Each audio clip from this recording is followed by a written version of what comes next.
Red Dog by Nick T. Green. 1. Scarecrow and Saboteur. April 1943, somewhere near the Donbass. Nikolai Zhukov is a mortarman on the Eastern Front.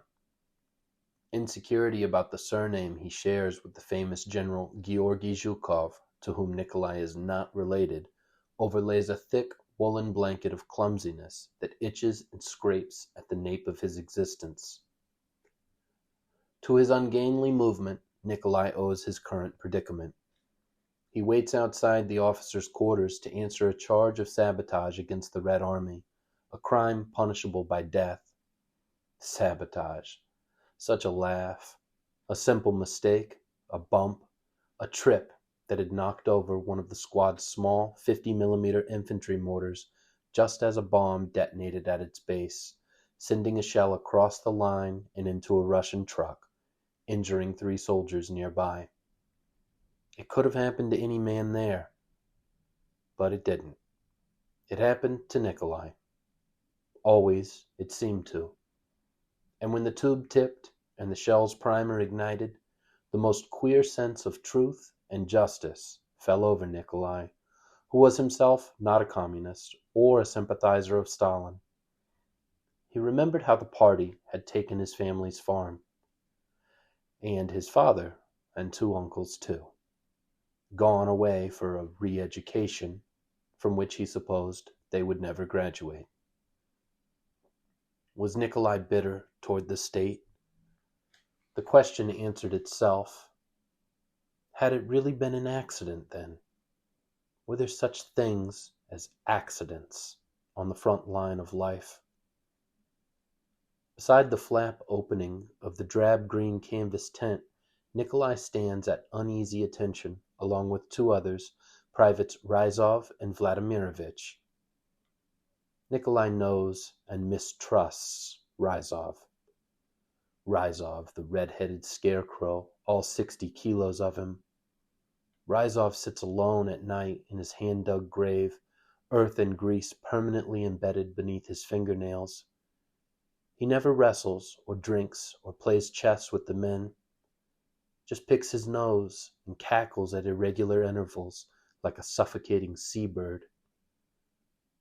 Nikolai's ferrous blue eyes jerk as if drawn by a powerful magnet to Vladimirovich's left hand, or to the place where his left hand should be. There at Vladimirovich's hip, fleshy strands of mangled meat swing and dangle and drip, a soldier's compass still fastened to his thin wrist, looking like it might fall forward and off the stump at any moment. Why isn't he wearing a bandage? Please, Vladimirovich says, without meeting eyes with Nikolai. Give him a hand, Ryzov giggles, clapping softly with small palms in front of his belt buckle. Shut up, Ryzov, Nikolai hisses. Please, Vladimirovich gasps again. Don't look at it, and don't ask me about it. He shot himself with his Mosin, Ryzov squawks. A pistol would have been better, but privates aren't ordinarily issued such. How do you know he shot himself? For all you know, a German bullet took his hand. I know, Ryzov beams, because it was my idea. All night I told him how one moment of anguish would send him home, or at least away from this muck. Very persuasive, you see. Ryzov nods to Vladimirovich's red velvet cake appendage. A quartet of officers who will preside over the field trials of Nikolai and his 2 companions emerge from the tent. Ryzov stuffs his smirk. Morning light twinkles off stacks of medals piled high on the officers' chests like stacks of freshly minted rubles. Nikolai's stomach whines, and the jab of an impossible number of ribs, 20, 40 of them, prod at his belly from within. Nikolai thought they'd be taken one by one, but instead all 3 are called into the muggy canvas tent together, as though they were all complicit in a single crime for which one trial would suffice. Nikolai chews at the inside of his cheek, a vestigial nervous tic from his early childhood, and waits for his moment to protest this collectivization, to tell his side, to plead for mercy. Mercy. The Red Army does not know the meaning of the word. Choose your moment, Nikolai. Quiet. Quiet until... Inside the canvas officers' quarters, 3 captains and a sleepy, disinterested-looking major sit behind 2 wooden field desks pressed together to create a single long table, painted green and chipping. A female sergeant with orange blonde hair tied in a smart bun stands to their left, charging documents held between her long, clean fingers. Her uniform is tailored just so, pressed and spotless. Using only her jungle green eyes, she pushes Nikolai, Ryzov, and Vladimirovich to the front of the tent, where they assemble in a line facing the tribunal. Nikolai in the middle, Ryzov to the left, Vladimirovich to the right, strings of meat at the end of his wrist, almost touching Nikolai's trousers. Nikolai feels his breakfast lurch in his throat. He swallows it. The female sergeant places a rag under Vladimirovich's dripping stump. She's too young to be a sergeant, too pretty to be here at all. The sort of woman who should be safely behind the lines, back home, a reminder of what's worth fighting and dying for. It's all wrong, too sweaty, moving too fast. This pretty sergeant, so far from the south where apricots grow, can't she just go away? Sergeant, one of the captains begins. The charges. Yes, comrade captain. 2 are connected, and those I will read together. The 3rd is a separate incident, and I will read it last if that meets with your approval, gentlemen. Very good, Sergeant. Let's have it, the same captain says. Nikolai notes that it is this man, the shortest and youngest of the 4 officers, who is running the carnival here. Not the major who outranks him, not the other 2 captains who appear older and more experienced, but this man, who must have proved himself in some substantive fashion to be afforded such deference. This sort of thing is not unheard of, so close to the sounds of enemy gunfire. Nikolai notes a long, jagged scar across the young officer's right cheek, like 2 converging fractures in a plate glass window. That's got to be it. Nikolai stores this data away should it prove useful in the next crucial moments which will decide whether he is allowed to live. Privates Ryzov and Vladimirovich are accused of self-mutilation and destruction of Red Army property.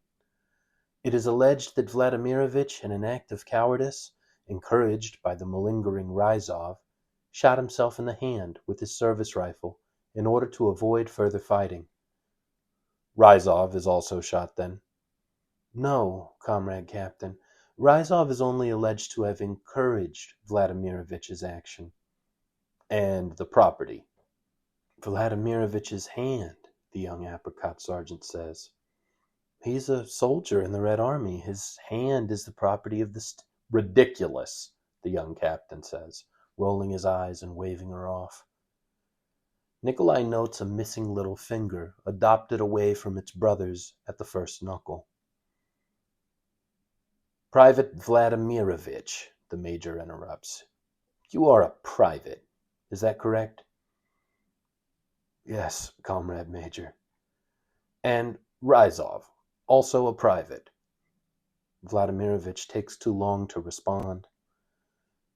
Tell me, Sergeant, the gray-haired major continues, awake now and trying to sound important. Can a private give another private orders? Sometimes, comrade major, the apricot sergeant says firmly. If it's a quiz, she aims to pass. Bright girl.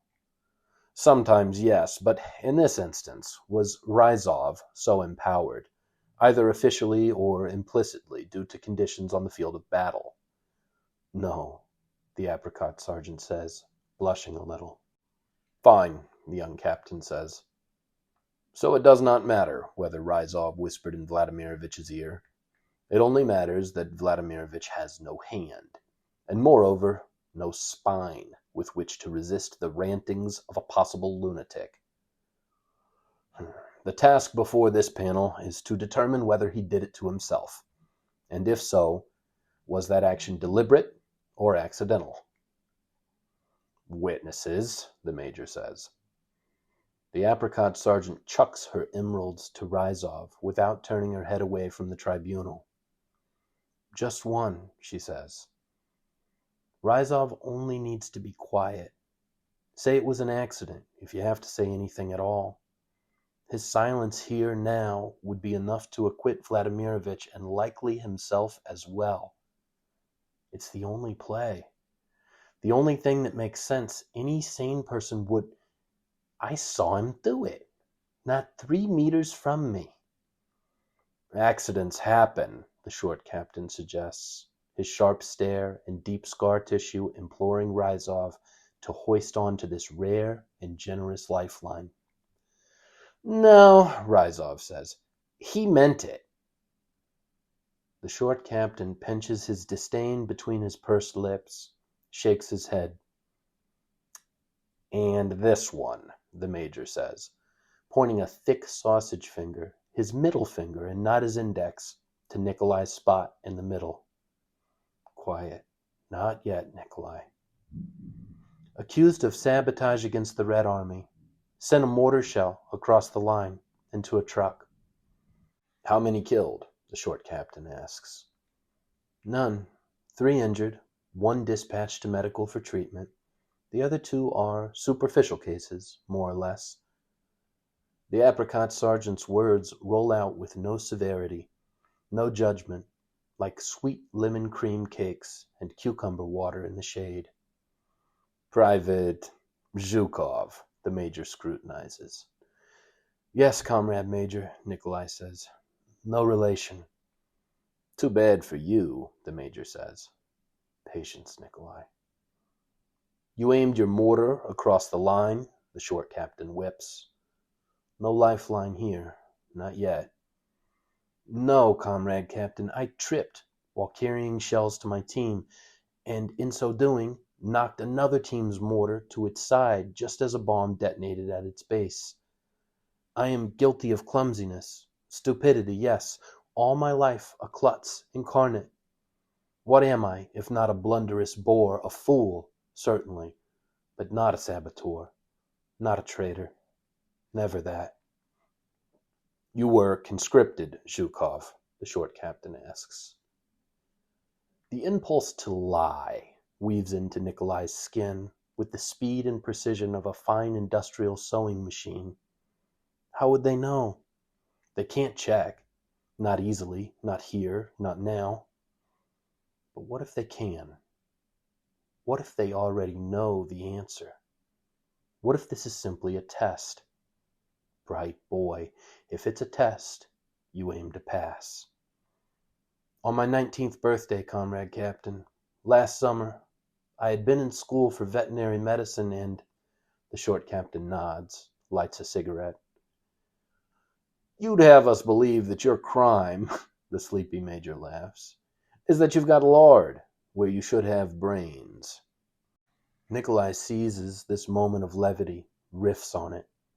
My guilt on that front is beyond contest, gentlemen. But I am a son of Russia, a patriot, albeit an ugly and clumsy one. The slimmest of chuckles. Very good, the major says. Nothing from the short captain, not even a smirk. He's calling the shots and he won't be charmed. Remember that. The major confers with the young captain and the 2 officers who remain silent for the duration. Their task, it seems, is to observe and learn. They whisper among themselves with such skill and practice that hardly a syllable can be discerned from the other end of the tent. A minute, 2. Then the major looks to the short captain for final approval, which the short captain grants by closing his tired eyes and nodding twice. Guilty, he barks, pointing his bratwurst middle finger at Vladimirovitch. And you, Ryzov, Yes, Comrade Major. On you, we're deadlocked. 2-2. Very symmetrical, Comrade Major. Smart ass. I'll tell you, young Ryzov, the failed abortion, probably escaped from the circus, that I was one of the two who voted to have you shot. Thank you for your candor, Comrade Major. The Major pokes his tongue through his tight lips, resists the strong compulsion to berate Ryzov, clenches his jaw, and settles in his chair, arms crossed over his chest. The sergeant will decide. She's a non-commissioned officer, after all, and the highest ranking present besides ourselves, the Major says. Break the tie. Nikolai hopes Apricot, whose Christian name he expects never to know, sees Ryzov for what he is, and sends him out back with Vladimirovich and his stump to be transmogrified into fertilizer. Instant guilt blooms inside him for this intrusion of his kind and gentle disposition. Before Apricot can speak, the young captain interjects. She's responsible for preparing and reading charging documents. A talented scribe, yes. But she must be impartial. So Zhukov, no relation, you will choose Ryzov's fate, and you will do so honorably, with neither malice nor sympathy. Highly unusual, the Major protests. Highly unusual, yes, as is our lot here, Major. The Major's silence here goes as tacit acquiescence. He won't pull rank. Ryzov swallows hard. His eyes do not meet Nikolai's. He knows it's over. He's got no friends here. Ryzov makes himself ready, tries to breathe a lifetime of breaths in what few moments for him remain. Nikolai's case, still not adjudicated, melts from his mind. The cold, greased machinery of his wits are all that remain, and then those go too. He's no one, nowhere.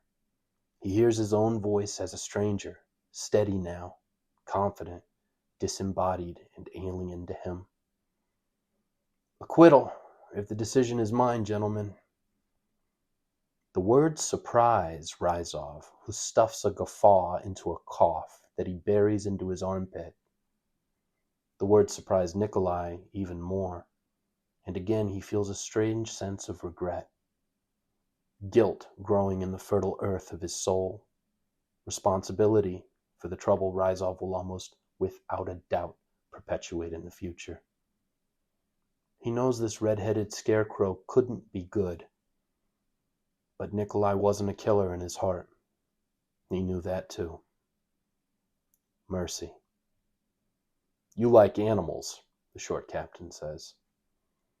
A man is not an animal, Comrade Captain, even Ryzov, respectfully, Nikolai says. You're wrong about that, the captain says. Now he smiles, tapping a pencil. This war is proof. You'll see for yourself soon. But I wasn't referring to your weird buddy. My studies, Nikolai remembers. Right. I didn't get very far. No, I guess not. You're what, 21? 20, sir. But you'd like to learn some more, yes? Nikolai, quite lost now, tries to guess at the right answer to the short captain's strange question. The truth is yes, but that feels like a trap. Trap or not, it was the truth that had kept him alive this long, and he didn't care for the idea of living as a liar if his life should only persist a minute or two more anyway. Once more, he remembers that this captain won't be charmed by deceit, and that settles it. I would, very much, if that meets with the Red Army's approval, sir. Approval, yes, something like that. That's it, then, the Major says, glaring under bushy gray eyebrows. You, Zhukov, no relation, are sentenced to continued education. No, no, not re-education in Siberia. Anything but that. Shoot me now. Quiet, Nikolai. The major stands, steps through the flap door. The two silent captains follow. A moment later, two privates with Tokarev pistols drawn enter with hardened faces that Nikolai can scarcely believe had once belonged to some mother's precious, innocent baby boy. They take Vladimirovich by the arms, minding the stump, and lead him through the rear entrance of the tent. You two, the young captain smiles through the gravel of his broken teeth, belong together, like newlyweds. Sir, Ryzov objects. Nikolai has lost the plot in its entirety. He doesn't know what's happening or to whom. Certainly he can't fathom the why at the bottom of it all. But I don't think you belong here, the young captain says, contemplating. I think you deserve a honeymoon. Two pistol pops belch from behind the tent, then one more.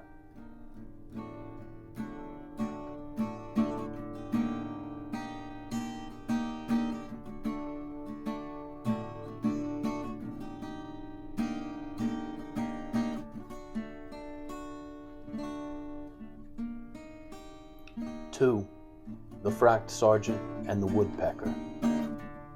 Nikolai and Ryzov are sent together to the Odessa Military Dog Training School, a fenced-in compound with concrete buildings, kennels, and bombed-out tanks.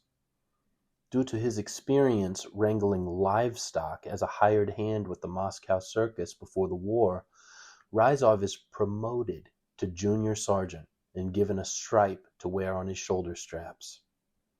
With this comes leadership responsibilities within the schoolhouse.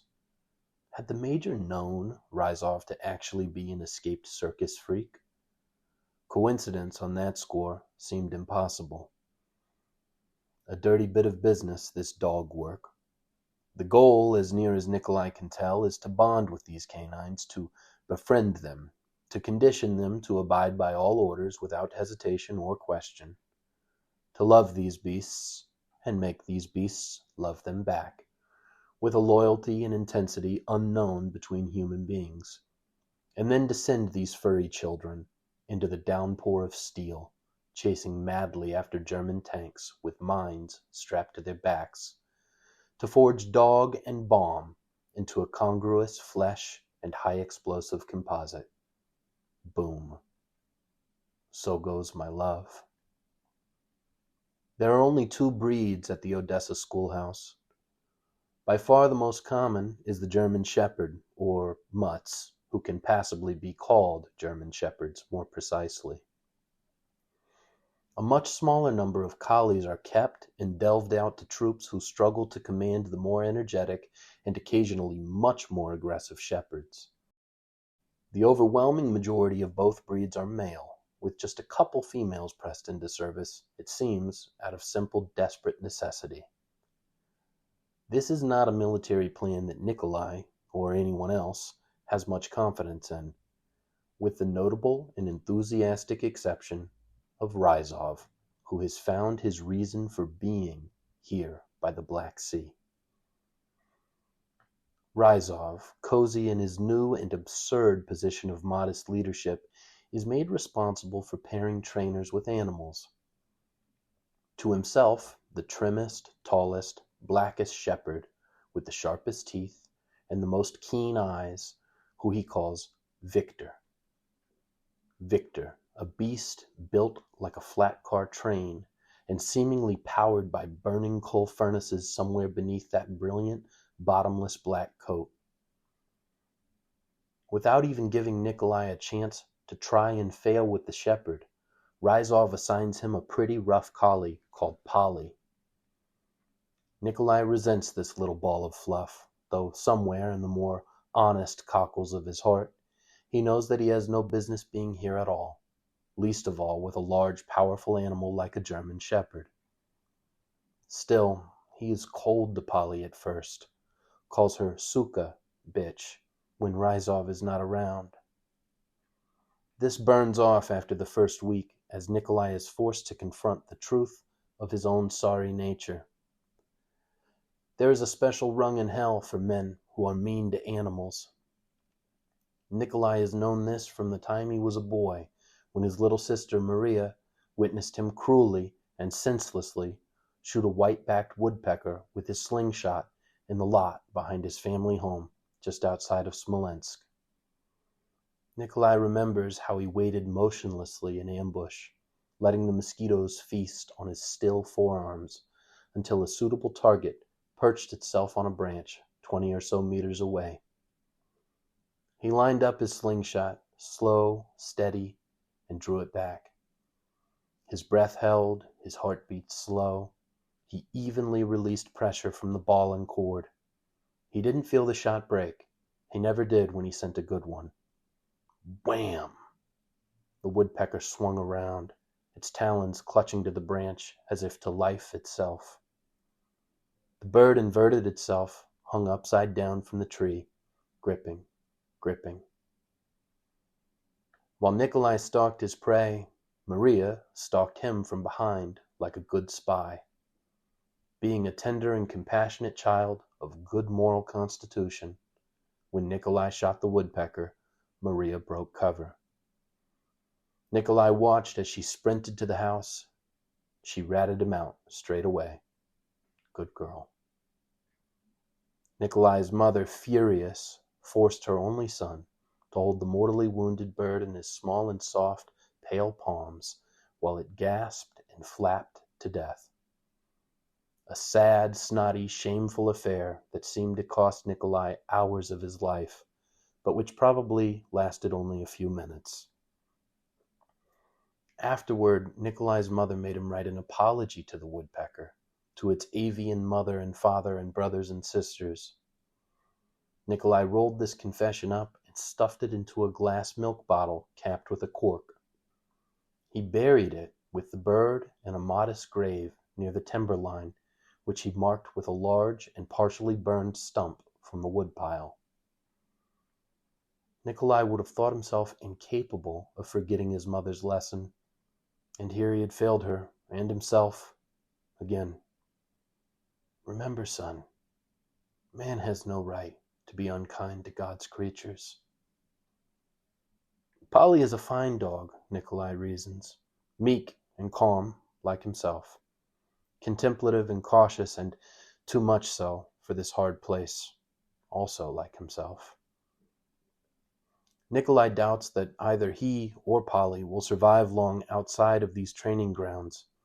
He, secretly of course, hopes that these animals cannot be trained to their task, that the slow and stupid machinery of Soviet bureaucracy is too slow to recognize this fact.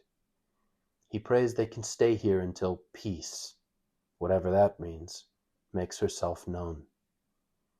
His prayers go unanswered, as ever. Through Ryzov, leadership at the Odessa Military Dog Training School implements its plan to employ canines as mine delivery systems with stunning success. It's as simple as cheating the animals of their feedings for a few days, giving them the scent of gasoline and letting them sniff it out to its source, the belly of a decommissioned T-34 tank, from which hang cuts of fatty, smoked goose and duck. Thus, the pups are conditioned to satisfy their hunger by reliably locating the underside of a gas-powered tank in only a handful of weeks. It works too well for anybody, with the exception of only Ryzov, who knew all along, to believe. Chatter begins to trickle through the squad bay about imminent mobilization. Gossip comes cheap in the Red Army, but this time Nikolai is pretty sure it's got wings. Polly is not a great anti-tank weapon. For one thing, Nikolai can't quite bring himself to let her go completely hungry for days on end. During practice, Polly seems aloof, disinterested, uncompetitive. She scratches around in the dirt, playing. Ryzov relishes in this, cackling his seagull's cackle in Nikolai's face, vodka and Russian hate on his breath. See, Nikolai and Polly, they think it's a game. Dumb children, I ought to spank you both, huh, Nicky? Nikolai laughs it off, calls Ryzov Osyol jackass, trying to keep this man, this Arctic shark, from smelling his thin blood in the brine. Nikolai lets Polly sleep with him in his cot, a practice that is not only allowed, but one which is curiously encouraged here at the schoolhouse, because it promotes bonding between man and beast. In his rack at night, Nikolai sneaks Polly bits of his iron ration, black bread and canned pork usually, which she gleefully laps up, rewarding his kindness with a wag of her tail and a sandpaper tongue to his cheek. Nikolai has never felt a woman. Here in the dark, with his arm around Polly, he imagines that someday he might. Not the apricot sergeant exactly, but one like her. Maybe she'd even be able to love him if he could come back home from this war a man and not a monster. Spring thaws and summer cooks the earth beneath the men and the pups of the Odessa Military Dog Training School. Rumors about a fight flutter and fizzle. The anxious waiting turns to bored stalling, gear maintenance, small arms training, exercise upon exercise, uniform inspection. Then, on the last day of June, during roll call, it comes. Gentlemen, Ryzov glows, our ship has come in, and it's a rocket ship. We're headed to the big circus, and I mean to show the bastards what a few mutts can do when properly trained and motivated.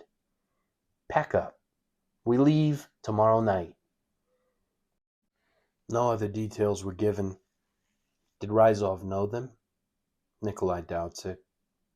While Nikolai gathers his things in the squad bay, he sees Ryzov gesturing rigidly, defensively, and when he opens his ears, he can hear the red-headed straw man protesting with an unseen officer in the hallway. The sea, the sea! Why would we need to say goodbye to the sea? You'll be traveling by bombed-out broken rail. 700 kilometers, more. The men need a bath. The dogs, too.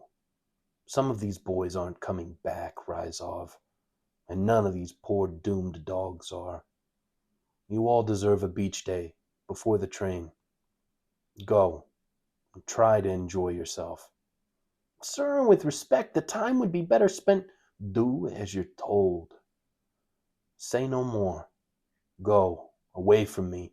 Only before you do, take these. The officer's sharp footsteps trickle down the hall. Ryzov saunters back into the squad bay, shaking off his embarrassment, forcing himself to stand up straight, his face seeming to ask if anyone had heard the squabble, his rolling shoulders and cracking neck deciding no one had. Ryzov raises 2 new stripes in his right hand, shakes them there above his head as though they were twin Olympic gold medals. Oh, Christ. The Mad Hatter's a frocked sergeant now, someone says, almost inaudible. What's that? Nikolai asks. All the responsibility and authority of a real sergeant. None of the pay. Not until the promotion is made official on paper. Just what we need, one of the men mumbles. Shrill and sure, Ryzov's voice bounces from the concrete walls. Hustle up, lads! German chocolate awaits us at the front. German girls, too. Oh, and a special treat for you, as though it had been his idea. We are going to the beach.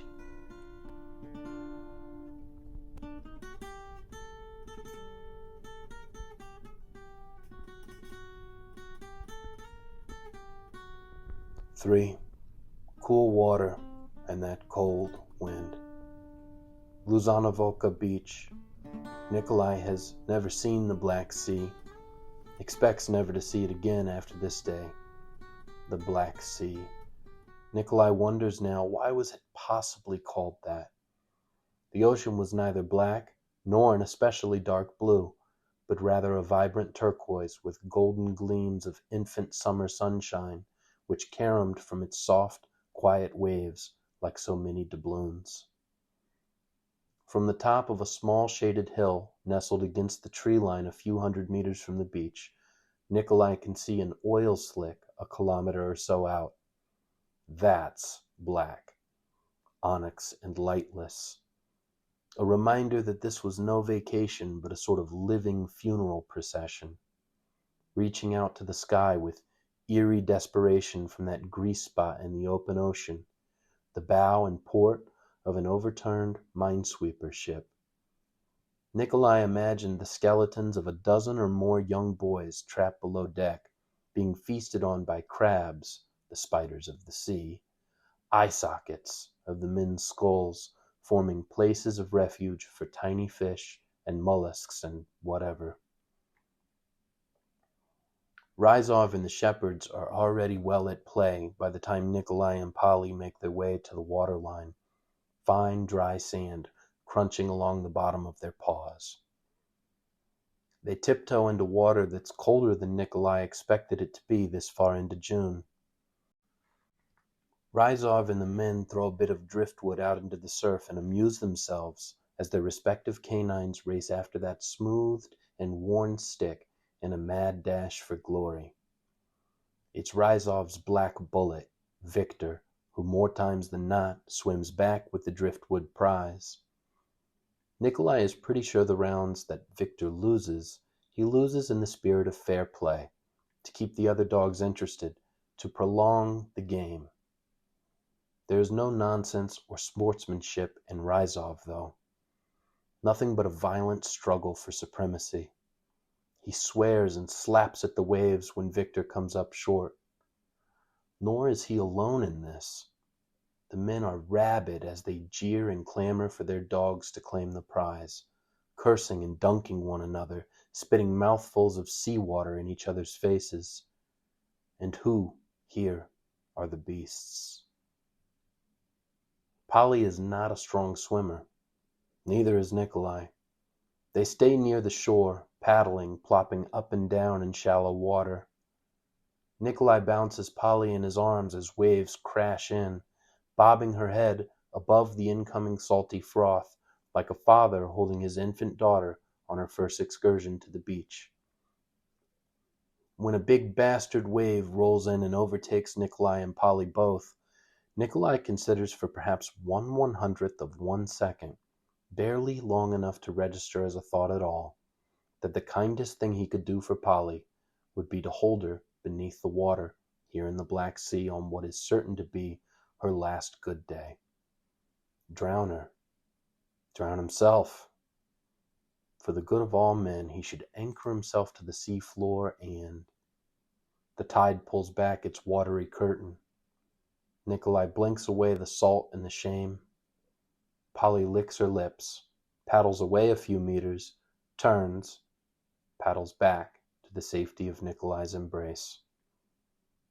"I guess you love me," he says. Polly's big brown eyes confirm his suspicion. He's never felt smaller or further from right. The soul mourns the man. Isn't that so? Making sure he's well out of earshot, he holds Polly close. "I love you too," he says. "Damn me to hell."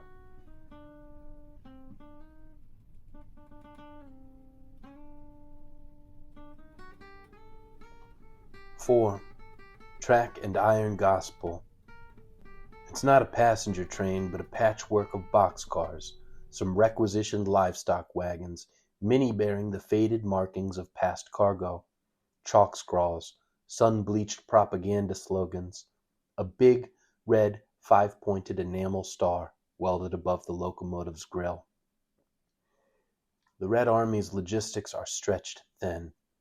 The train runs slow and jerky, often halting for hours on side tracks to let troop or armored transports pass. Straw, filth, body heat, barking, the stench of sweat, and the unmistakable musk of wet dog fill the boxcars. Wooden slats let in blades of light, but not nearly enough air. You can hear the dogs panting in the dark. Was this breathing? Could you call this breathing? Rolling across Ukraine, Nikolai spots endless swaths of fertile black earth through the planks of his car, the odd wash of yellow as they carve through a sunflower field. And wasn't it just like a man to drive a freight train through a sunflower field? The dog train snakes northeast through Kirovograd, Poltava, Kharkov, traveling in anything but a straight line. They are careful to avoid hot spots and heavy fighting. Long periods of disembarkment and waiting are frequent as they give way to trains carrying more essential cargo, namely tanks and supplies. The order for the duration was to place the animals on a water-only fast, but by the fourth day this order was amended by Ryzov's proxy to permit light snacking in the early morning for the dogs. Ryzov didn't issue this reprieve personally, was in fact scarcely seen or heard, and when he was, no one very much wanted to interact with him. Since sewing the sergeant's stripes to his shoulders, his brooding strangeness had blossomed to its considerable potential here on the rail, like mold on bread. Ryzov doesn't play cards or tell jokes with the men, no surprise to Nikolai. But he has also taken to replying to questions in monosyllables, if he has to speak at all. His appetite for scorn and insult, his sickly, and Nikolai must admit, quite quick, humor is gone. His hair, his eyes, his everything seems to dim and cloud over as the train persists eastward, sinking deeper and deeper into the swamp of himself. Polly avoids Ryzov absolutely. She fears him, only it's more than that. Polly dreads him. Rumors circulate through the train that Ryzov's oddities have developed a mystical, almost religious quality. It is said that late at night he can be seen in profane, heathen prayer, conducting seances with Victor and an open flame. Nikolai has not seen this for himself yet and is not sure he wants to, but he does not doubt the veracity of this gossip. In fact, he knows it's true. By the 8th morning, the water fast is once again put on, this time by Ryzov himself. Ryzov gives strict instructions that he is not to be disturbed except in cases of dire emergency. Then he slinks away, back into his self-imposed isolation, taking Victor with him, talking to, and not at, the animal as he departs. On the 9th day, a man pukes inside the cart from heat exhaustion. Outside, while two privates clean up the acidic mess from the floorboards, Nikolai notices that Polly is looking at him with wounded suspicion as he walks her by the rail to relieve herself. Never before had he kept her so hungry, so distant from him. Her trust thins, frays at the ends. She does her business and directs herself back to the train, sparing no tenderness for Nikolai. He guesses that's fair. That night, Nikolai awakens to metal screaming at a switch junction. The train settles onto a new line of track, and he can hear Polly's heart breaking in the shadows of the creaking boxcar as she whimpers against her anxiety and exhaustion, wondering, where was her only friend? "I'm sorry," Nikolai whispers from his gloomy place on the floor. From the claustrophobic tangle of sleeping bodies, a loud fart. "You should be sorry," someone shouts. Sleep twists and evades Nikolai. At 3 minutes past 3 in the morning, a small light from the blackest corner of the boxcar draws his eye. Church with Ryzov.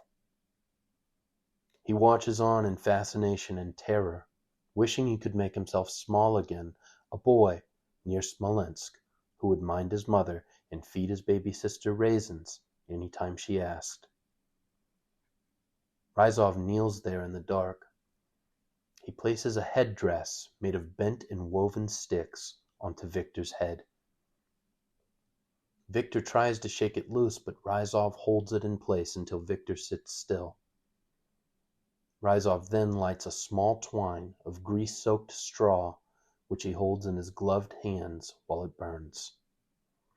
Whether with or to Victor, Nikolai can't be certain, but Ryzov is praying now. He lets the straw burn out on its own. He pats the soot into Victor's coat, spreading it across his back and legs in long, affectionate strokes. He caresses this sludge of tallow and burnt earth into his own blackened red hair. Victor tries to clean the grime from himself, but Ryzov stops him, focuses the canine, holding his angular, projecting snout in his hands, as a patient father might palm the cheeks of a beloved but nevertheless misbehaving child. Ryzov pulls out a bit of canned pork, places it on the floorboards between himself and Victor. Victor disciplines his hunger, does not go for the meat. Ryzov picks it up, takes a bite himself, moans, smacks his lips. He holds the remaining chunk of wet pink flesh under Victor's proud nose. Victor licks his lips, shows his teeth, and swallows hard, stuffing his hunger. Victor stops blinking now, seems to stop breathing. Ryzov's satisfied laugh. Hee hee! He finishes the pork himself, kisses Victor on the mouth as a man kisses a woman, licks the dog's dirty neck. Victor's chin doesn't wobble, his gaze doesn't deviate. His strong shoulders resolutely remain a bust carved from Siberian permafrost. Ryzov chants in a tongue that chafes the air, something between a whisper and a wheeze. The boxcar seems to expand around them until its walls shrink, shorter, letting in more dark. Victor's nest of twigs, now majestic and lit from within, floats above his features, casting no shadow. The steady bumping and clunking of the train is overtaken then by a rhythmic, animal duotone. The walls fall away now. The floor extends into the night. The blood-red roof of the train held up by wickedness alone. Beneath Victor's suspended tiara, a maranthine rows of glowing white fangs, and from them a guttural growl, as much Ryzov's as Victor's, a prayer dragged backward through bone, summoning some ancient demon of demolition.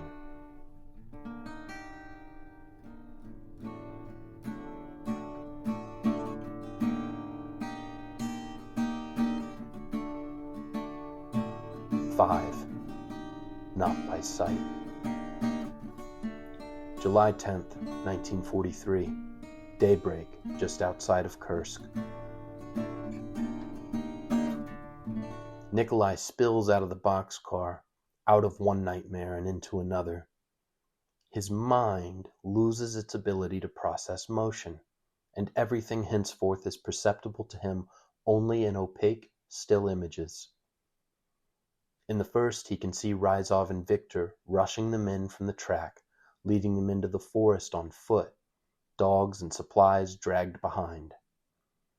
In the second, he can see himself, as if viewed from in front and above of where he stands in mid-stride through the marshy lowland, breathing hard and pouring sweat now, as the early morning's oven preheats. In the third, and this one is accompanied by sound, he, Ryzov, the men, and the dogs hunker in a trench, as viewed from the right flank at medium distance, pale light stretching out through and between burned tree trunks. Ryzov's voice. Vests! Vests! Fasten, then arm the mines! Fasten, then arm! The order matters! And from their left flank, Satanya! Devil, as a sergeant orders his machine gun crew to wheel their Maxim into position, its carriage, shield, and water jacket painted up in a, by midsummer, now quite ridiculous, snow camouflage. Devil, the gun was called, since it could fire exactly 666 rounds in a minute, a rate of fire it could sustain virtually forever, provided the crew kept it fed with water and ammunition. Eternal fire, Nikolai says to himself, to no one. From somewhere unseen beyond the crest of a small hill, the humble roar of diesel engines, the rattle of distant tank tracks flattening the plains. Diesel, not gas.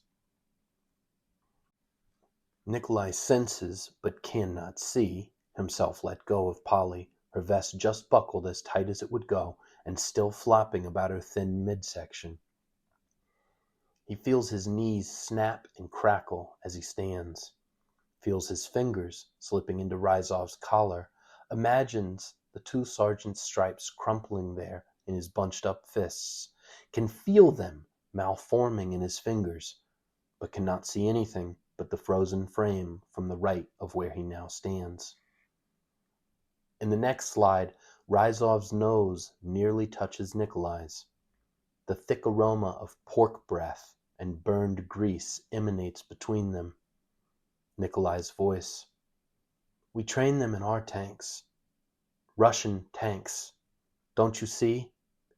Russian tanks run on gas.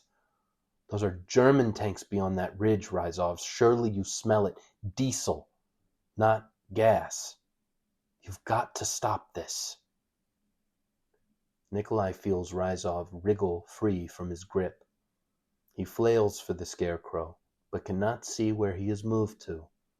His blind fingers flap and feel for Ryzov, who makes his location known with a firm right hook to Nikolai's liver.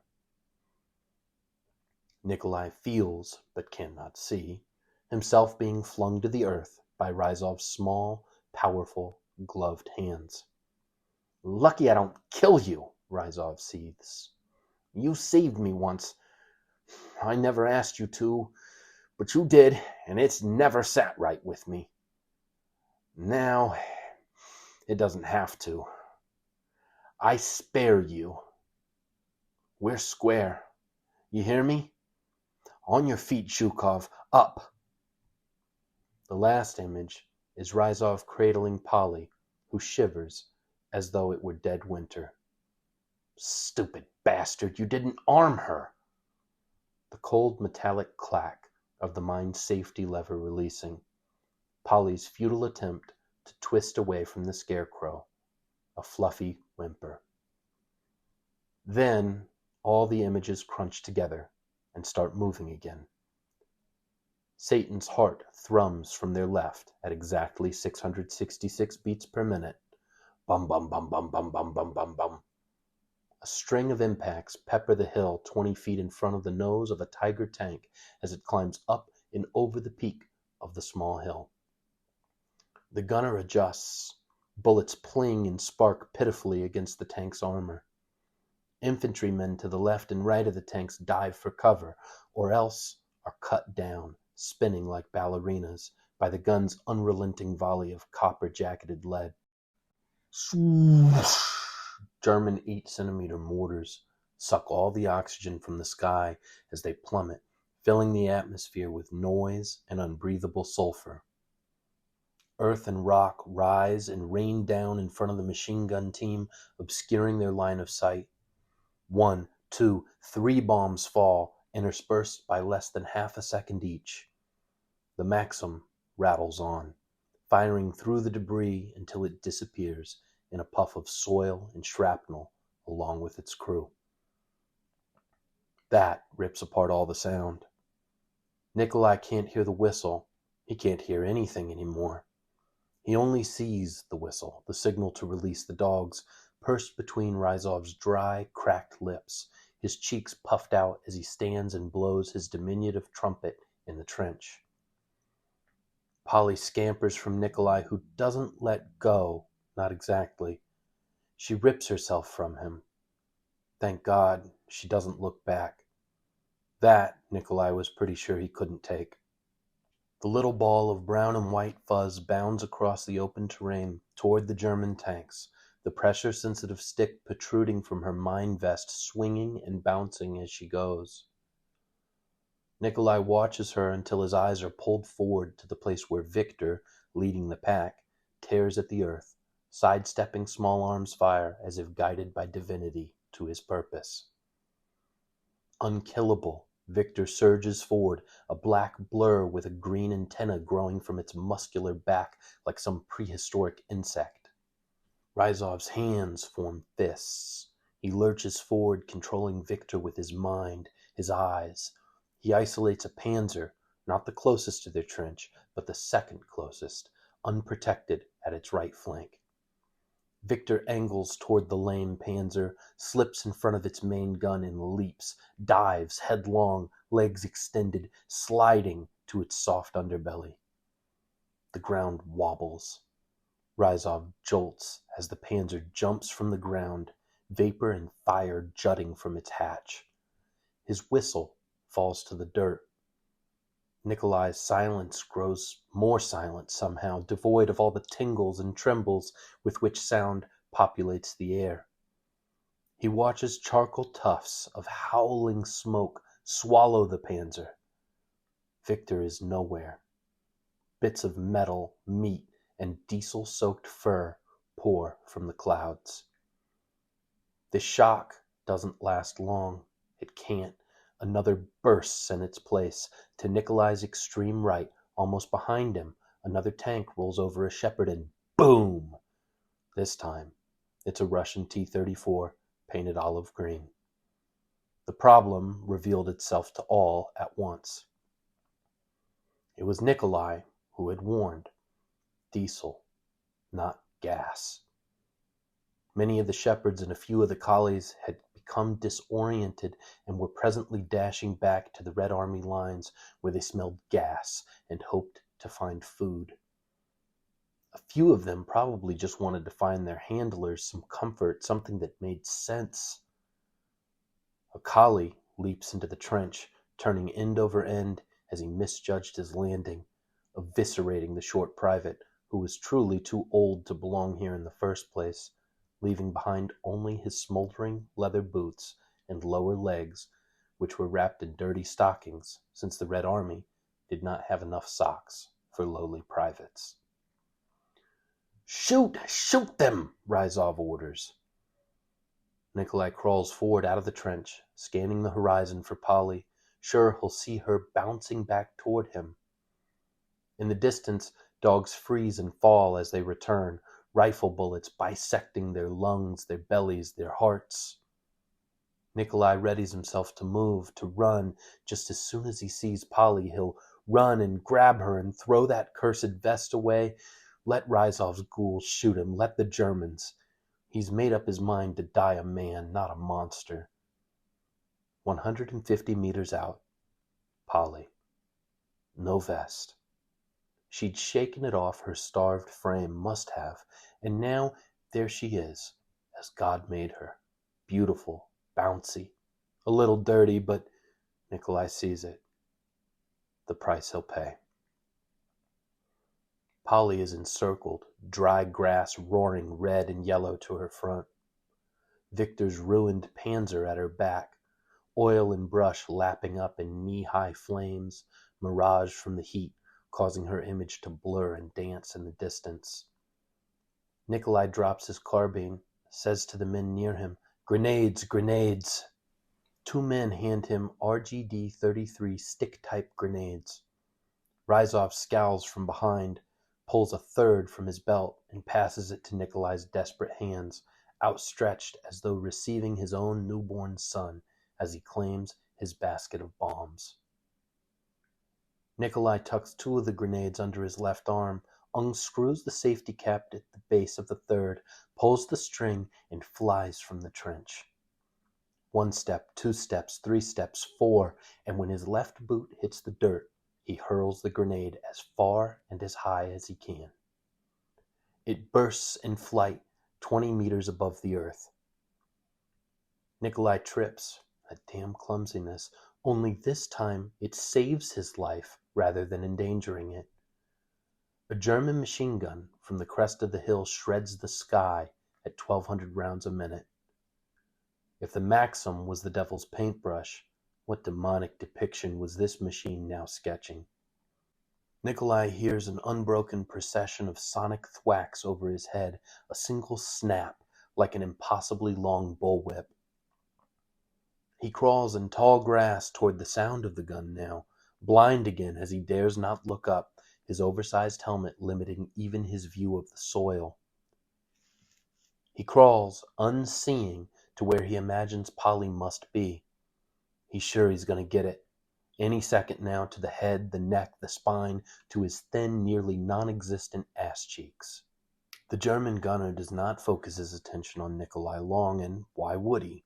He fired on a man, saw that skinny Russian fall, did not see him get back up, and apparently did not see, or at least did not much mind, the snaking, slithering corpse of his vanquished foe moving at the speed of smell through the sand and straw. The MG rips in short, blistering bursts. Nikolai thinks it must be the most violent sound on earth, but the cracks, they weren't exactly distant now, but they were no longer directly overhead either. Nikolai closes his eyes, opens them, studies the grit in the grain of the ground, the quartz dust in the dirt, the freckles on his long nose. Closes again, counts to 3, and hazards a quick peek. He sees the gunner, almost fully concealed on the high ground, his muzzle belching fire, now busy with the trench line behind Nikolai and to his left. He sees the place where Polly should be. He's gone off course, but not badly. He can't see Polly. Flames a meter high scream at the sky. Nikolai deliberately uncorks the safety caps on his remaining 2 RGD-33 stick grenades. He pulls both strings, tosses the sticks with his right hand over and around his own head, not seeing where they landed, being pretty sure it wasn't far enough away from where he presently lay. No bother, he wasn't staying. Nikolai erupts from the place where the German gunner probably concluded he had bled out, expecting to be cut down as soon as he stands. He isn't. He sprints, an explosion to his left, another not a second behind it, the grenades. A successful diversion? He guesses so. No bullets snap past his ears. He crashes forward into and through an infernal wall of heat. Devouring flames hiss and pop in his ears, but these are drowned out by Polly's terrified whimpering. Nikolai finds her hiding close to the, also burning, tank at her rear. He picks her up, her soft coat blackened and singed in places, sharp at the ends of the follicles like wire bristles. "I've got you, girl. I've got you now."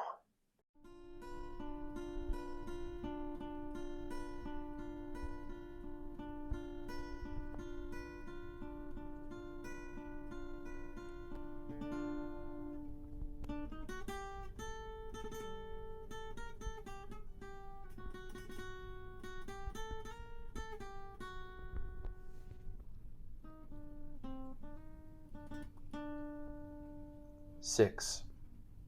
The fish, the birds, the livestock, and all the earth. They say the body is the mind's vehicle, that the flesh persists for the benefit of the brain. Wrong, Nikolai now knew. He'd been a coward in the caverns of his mind all his life, but not in his physical substance, not at Kursk, not that day. The soul, if such a thing existed, dwelled not in the conscious mind, but somewhere in the body, deep in the chest, divorced from thought, and far from the place where ideas dance like banshees. Nikolai's body had been brave. He didn't remember this himself, but they all said so. In the cursed city hospital, Nikolai would be told that he'd emerged mid-stride from a halo of fire, Polly held above the blaze in his arms, pressed to his chest, everything below his navel a banquet for hungry heat. He could see it as they told him, but only as a charcoal drawing on a bit of parchment. His mind could not envision himself as he was in 3 dimensions, moving and in color, doing the things that were then described to him, outrunning twin German machine guns while tanks clobbered across the field of battle like gray and green elephants made of metal, and Nikolai, unarmed, a damned collie where his rifle belonged, as he dashed for the safety of the earthen hallway carved into the ground with shovels and strong backs. Once he flopped into the trench, the men, it was said, beat out the flames with their shirts and their bodies, their glass canteens emptying warm water onto his torched flesh. The Lord giveth, the Lord taketh away. So it was. Nikolai was given 2 medals, one for being a veteran of the Battle of Kursk, which he gathered ended up being a big deal as battles go.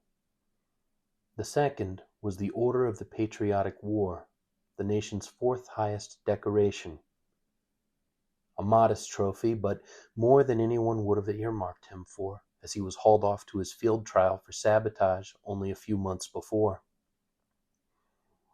Nikolai guessed he should be proud, would be maybe, if God hadn't taken quite so much to balance the scales. The fire had welded the toes of his right foot together, webbed now like a duck's. That wasn't all. When he came to, his first clear thought had been of the apricot sergeant and, oh no, it's gone. No, not gone, but decidedly not well either. What was left was melted and misshapen, slouching like a used-up candlestick, ruined before he ever got to use it. Tears wouldn't have surprised him, but that's not what came. Instead, anger and an unshakable need to run to the bathroom, to peel away the bandages, to see it in the mirror, and know for sure if it was as bad as it felt. When he swung his stinging, wrapped-up legs over the edge of the bed, only the right foot came down. That's when he saw the stump, not so unlike Vladimirovich's, only his was dressed in tight, overlapping bands of gauze. Now the tears came. They ruptured, sprinted, fired in full auto. Nikolai was moved by medical train from Kursk City to the Kazan evacuation hospital, where he received only one visitor. Only one, and it was no treat either. Ryzov, the scarecrow from hell who prayed with, or to, a completely black and now exploded German shepherd. The straw man from the nightmares of children who said he ought to kill Nikolai. Ryzov, not much of a bedside manner. Come to finish the job, Nikolai scoffed. Thought you'd finished it for yourself. Doc said the infection would kill you if the burns didn't, but you've recovered. No one would call it a full recovery. You're gonna live, though. I suppose they'll want their medal back. Since I didn't die, I mean. Save it for someone more deserving. Ryzov smiled. Nikolai wasn't sure he'd seen the man's teeth before that moment. Small and white, hunched together as though they were competing for limited seating space at a variety show in Minsk. I said we're square. Remember that? I remember. You also said you should kill me. Do you remember that? That ghoulish smile again. Well, we weren't square. But we will be when I leave here, I think. And I didn't kill you. That didn't stop you from trying to kill yourself. You are a fool. You do know that, don't you? What's wrong with you? Nikolai asked, exhausted, afraid of whatever surprise recompense Ryzov may have packed with him, running out of hope and patience and everything else, his phantom left foot twitching and itching at the end of his narrow bed. Ask me what's right with me instead. Puzzled, Nikolai didn't respond, only looked at Ryzov with impossible tiredness. Shorter list, Ryzov finished. Now, Nikolai smiled, half laughing, half crying. War's over. Not for Germany. Not yet, but for you it's over. Keen observation, you rancid chicken. Now, Ryzov's eyes went wild, dancing above that sickly smile as if he were a teenage boy seeing a woman naked for the first time. He raised both eyebrows, held them there midway up his forehead like drawn curtains. Ryzov didn't just belong in war. He liked it, enjoyed on some spiritual level being an escaped circus freak with a submachine gun and a satchel full of high explosives. What will you do now that your war's over, Nicky? What's your first name? Nikolai asked, deciding it was unfair that he never learned it while Ryzov had degenerated to a familiar nickname, one that no one had ever used for him, in fact. No need for that, Ryzov evaded. Monsters don't have first names, is that it? That's it. Tell me, what will you do? Who will you be, Nicky? Oh, Ryzov, buddy pal, I'm going to be a nearly dickless cripple with 2 medals on a bit of green felt inside of a glass case on a side table at his mother's house. A hero, saved a collie once, don't you know? Cared for now by his younger sister, but no bother. Sergeant Apricot will still love me, don't you think, Ryzov? Will still want to have my children if I can perform the necessary movements? No big trouble, don't you suppose? Nikolai expected Ryzov to ask who the hell Sergeant Apricot had been, but he didn't. He nodded, and he knew. The straw man knew. Now, that's a plan, Ryzov said. Only sad to say, I don't have Apricot out there in the hallway waiting for the signal to come in and give you a kiss. How could he know? And you, what will you do when your war's over, circus boy? Ryzov ignored this, but only with his mouth. The rest of his face tightened, the expression of a child whose teacher had threatened to take away his favorite toy if he didn't straighten up and fly right. They're moving you to the Urals next week for continued rehabilitation, Ryzov said. They're going to fit you with a wooden peg where you went and misplaced your foot, very sloppy, but they'll fix you up all right. Oh, rejoice, a pirate's peg leg, praise God, Nikolai said. Could you please just leave? I would like it very much if you'd go away now, back to the front. Explosions and promotions await. Go, now. You'll meet a gray and sturdy nurse in the Urals.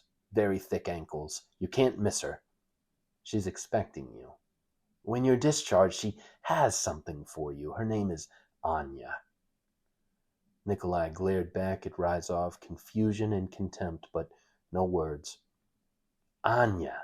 You'll look out for Anya. Ask for her. She knows you're coming. And who is Anya? The diseased smirk melted into something else. A regular, soft, affectionate, and totally human grin. My mother, Ryzov said. Only... He pressed his left index finger to his lips. Monsters don't have mothers. Smarter than he looks, friends and neighbors. Hard to imagine you as some mother's son, a little boy. I wonder, what were you like? Nikolai was sure Ryzov would not answer this, but as if to prove that he knew nothing about people, Ryzov spoke. I painted rocks, gave them names, displayed them on the windowsill. My father did not understand why I would do such a thing, Ryzov mused, then hardened. I don't think he liked it. I don't think he liked me. Now Nikolai's vocal cords left the building. The monster painted rocks, gave them names like Joseph or Vlad. Guess you might need this. Ryzov tossed a thick brown envelope tied closed with a cotton cross into Nikolai's lap. He turned his back and left the room before its contents could be examined. Inside was half a sheet of paper from a Red Army field notebook. On it, a single word scrawled in all capitals: Square. Beneath the note were a leash and collar from the schoolhouse in Odessa, Polly's serial number faintly stamped on a steel data plate riveted to the collar. Her name, crudely engraved with a roofing nail on the inside of the leather ring Nikolai remembered, was now worn nearly smooth by her thin neck. He rubbed the creamy, uneven letters with his thumb, still etched, but only barely.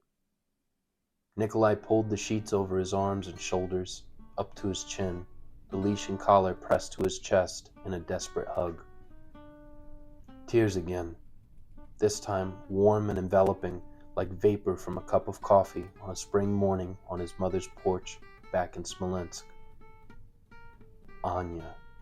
Ask for Anya. She has something for you. Mercy.